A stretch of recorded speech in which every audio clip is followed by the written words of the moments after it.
Star Wars Outlaws sets new standards for Star Wars gaming. In this video review, I will be going over all of the things I liked and didn't. I've completed the game thanks to an early review copy from Ubisoft. Before we do get into this review though, make sure you do subscribe to this channel so you won't miss any future Star Wars Outlaws videos, including news updates and tips and tricks. Let's get started with all of the things that I enjoyed about the game and then move on to the stuff I wasn't a fan of. Also, this will be a spoiler-free review, so I won't be discussing any of the main plot points or showing footage of big moments. With that note out of the way, I'm now going to be able to share my excitement of what impressed me the most when playing this game.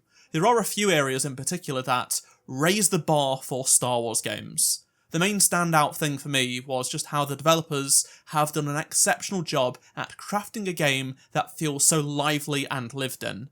At any given moment on screen, there can be several hundred of unique props and dozens of NPCs to look at. The settlements, cantinas, space stations, wherever, are all expertly handcrafted.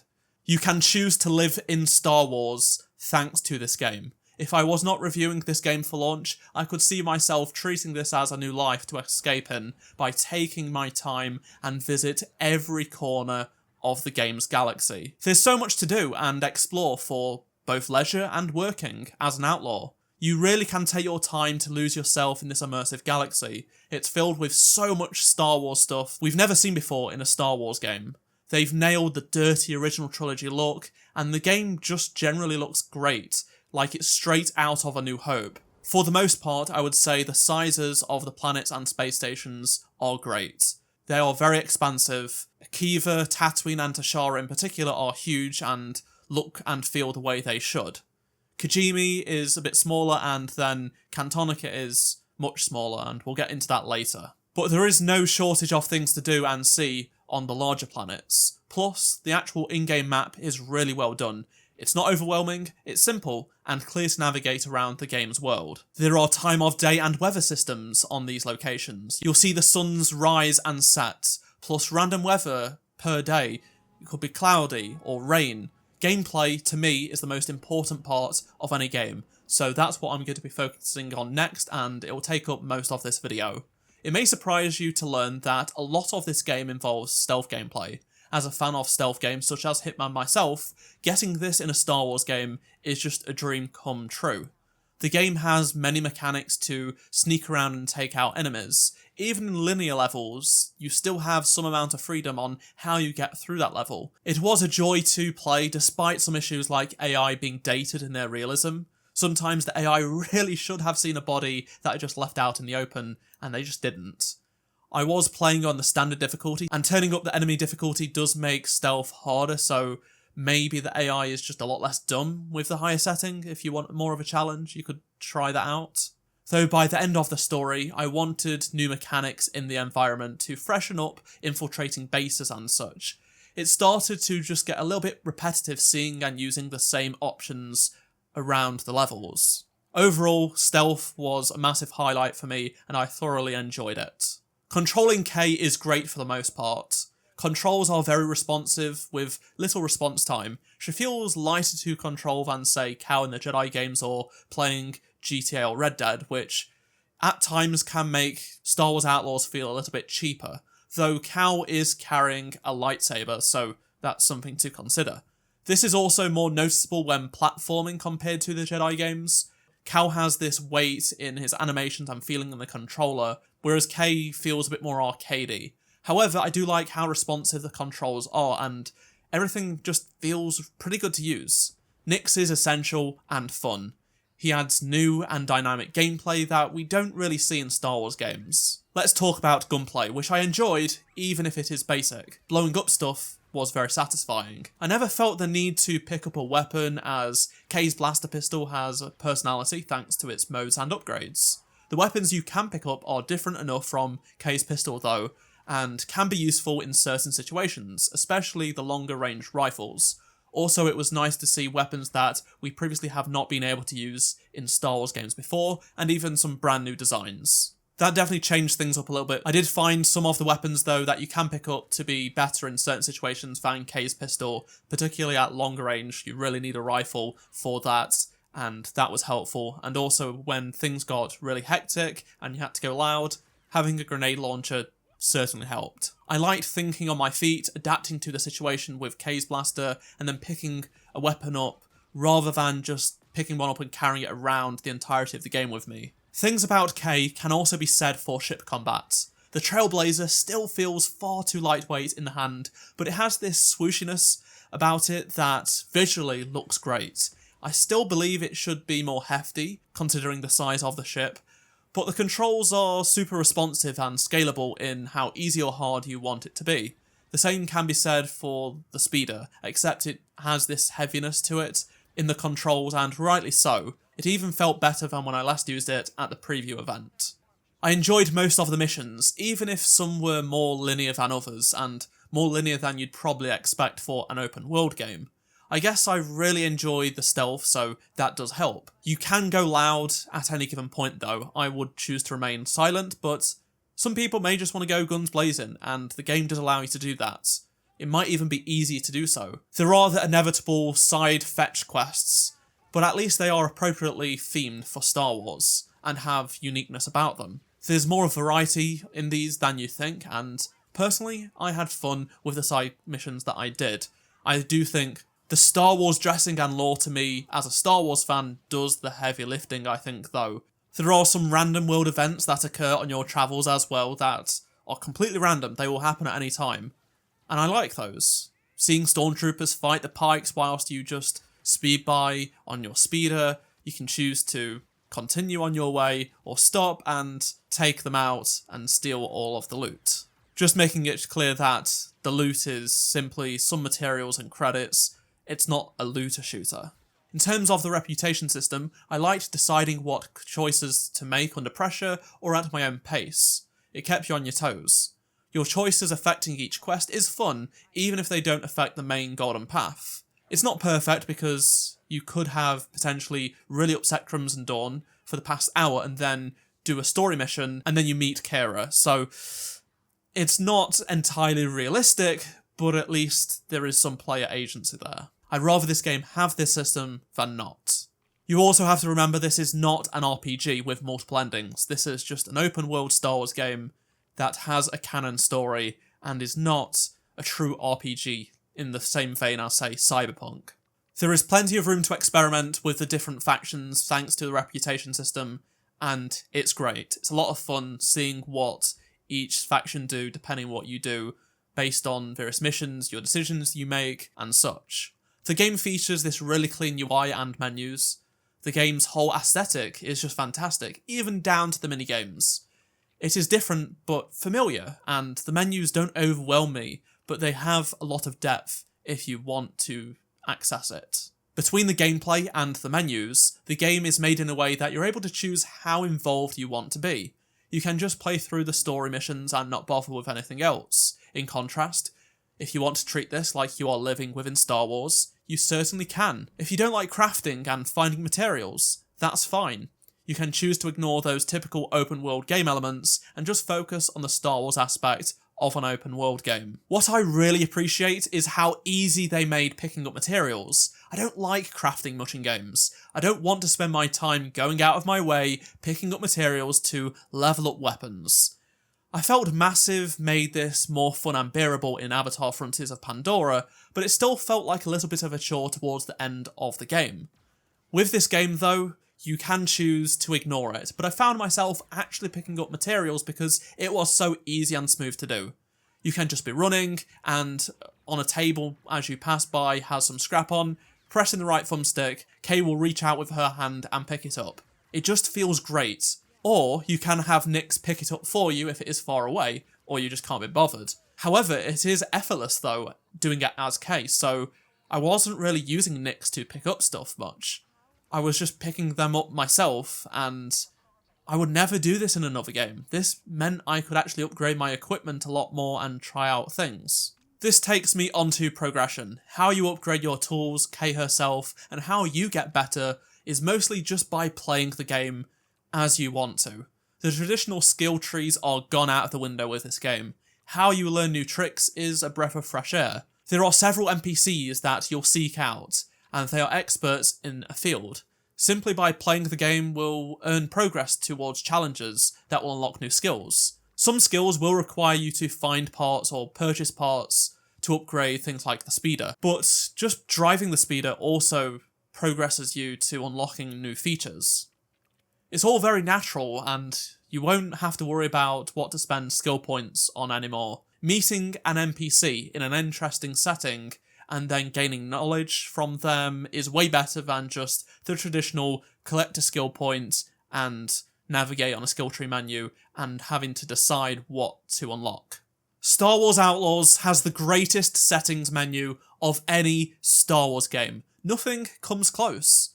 From the amount of options at your fingertips to screenshot comparisons of what each setting does in the graphics menu. This is what PC games should have as a standard, and yet almost every game just doesn't. They went above and beyond with this game. Every Star Wars game going forward needs to have this level of settings. Anything less is a downgrade from Star Wars Outlaws. I won't accept anything less. They've thrown down the gauntlet, and every developer putting out a new Star Wars game on PC should take a look at this and basically do that, if not better. It's honestly astonishing that in just over 12 months we've gone from the embarrassing Jedi Survivor port with a menu which is not fit for PC gaming, and then to a near masterpiece with Star Wars Outlaws. Honestly, going back to any other Star Wars game and changing settings is going to be a disappointment with how far Massive have raised the bar here. And that's just the graphic settings. There is a wealth of other settings for gameplay and accessibility too. Not only can you fine-tune your performance and graphics, but you are also able to tweak so much about the gameplay. You can make it as easy or hard as you'd like.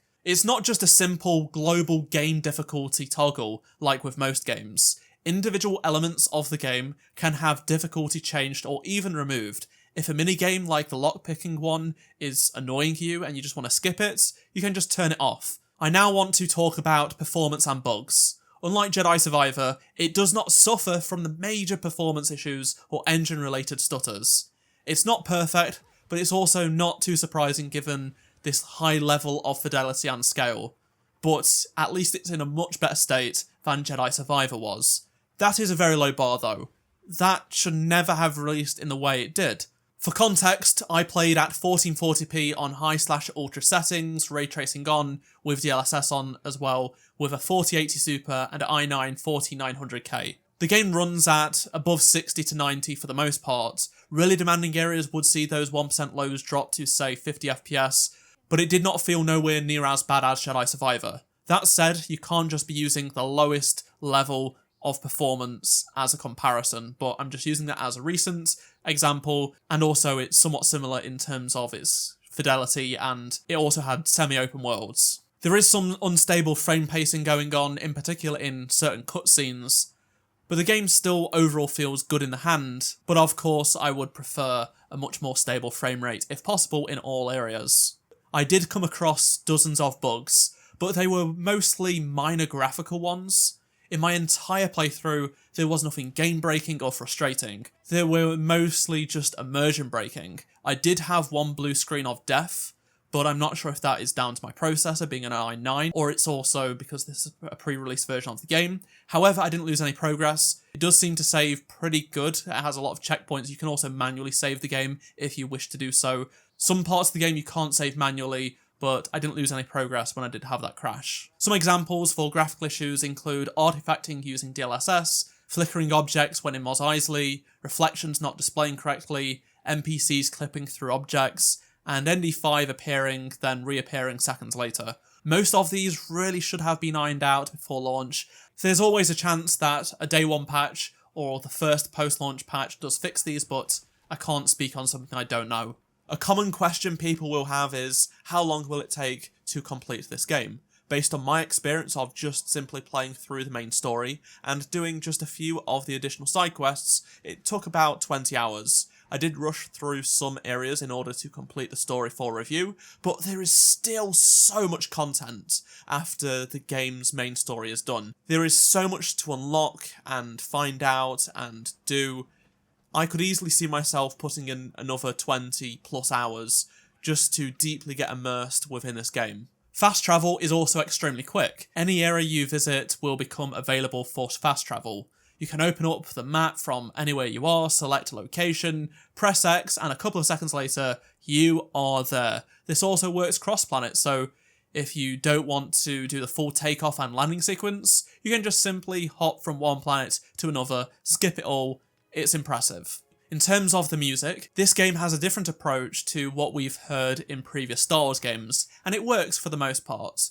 You won't hear iconic tracks such as the Force theme, Imperial March, or any John Williams for that matter. And it doesn't really matter in terms of this story. Not every piece lands that Star Wars feel for me, but wow, Kay's theme does, and it's catchy. You'll keep hearing it in your head even after you've put down your controller. It's the main theme that carries you through the game and elevates your journey with Kay. I can really appreciate when people take risks and try something new with Star Wars, and that's what they've done here. For Kay's story, it works for the most part.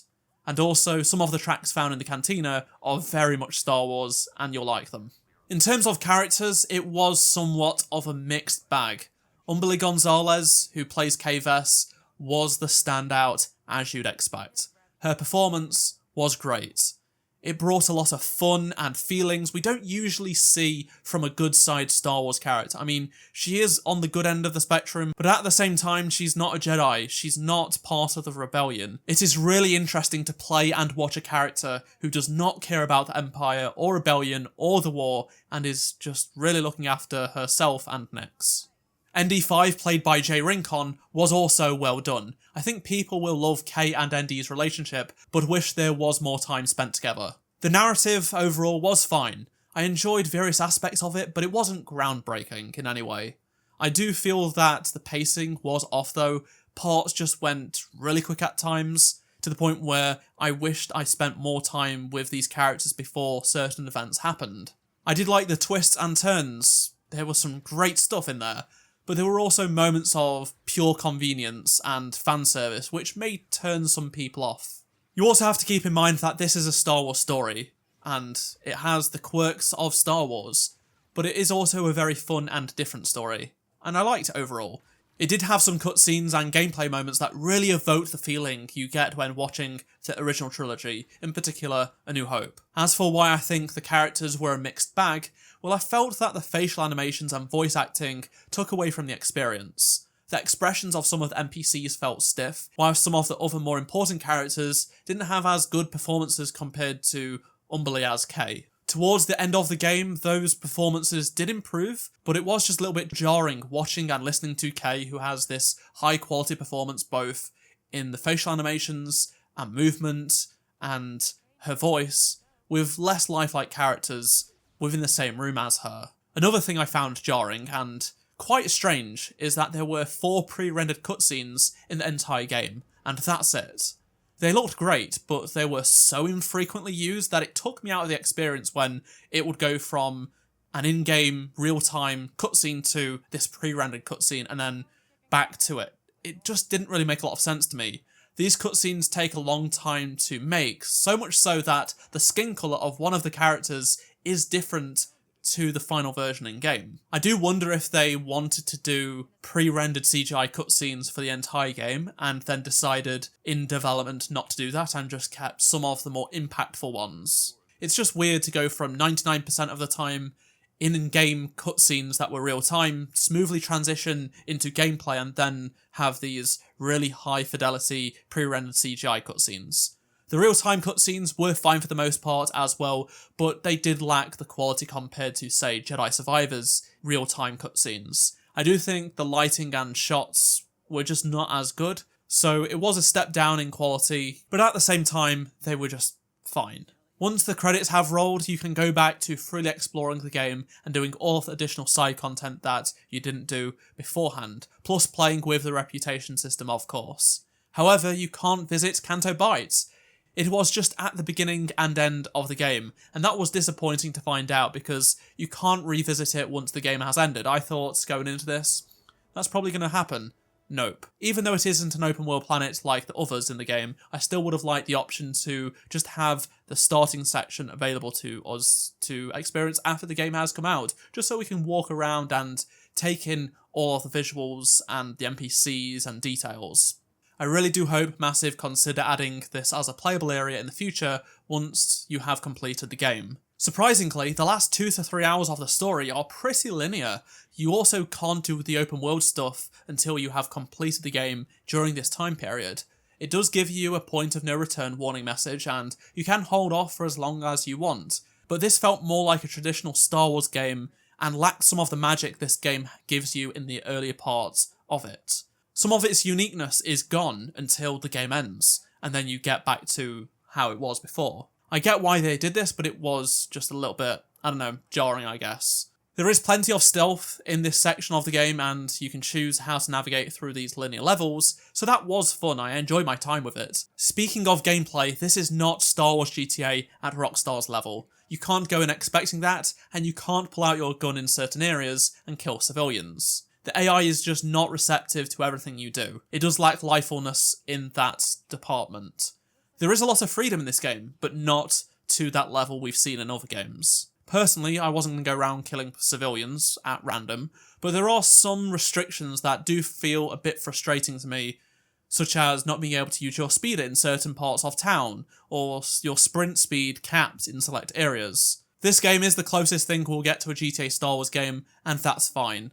Rockstar are never going to make a Star Wars game, and this will do. The game's physics in some areas are also outdated and lack realism. It just breaks the immersion for me sometimes. Kay doesn't ragdoll, so when she comes off her speeder, it just looks awkward.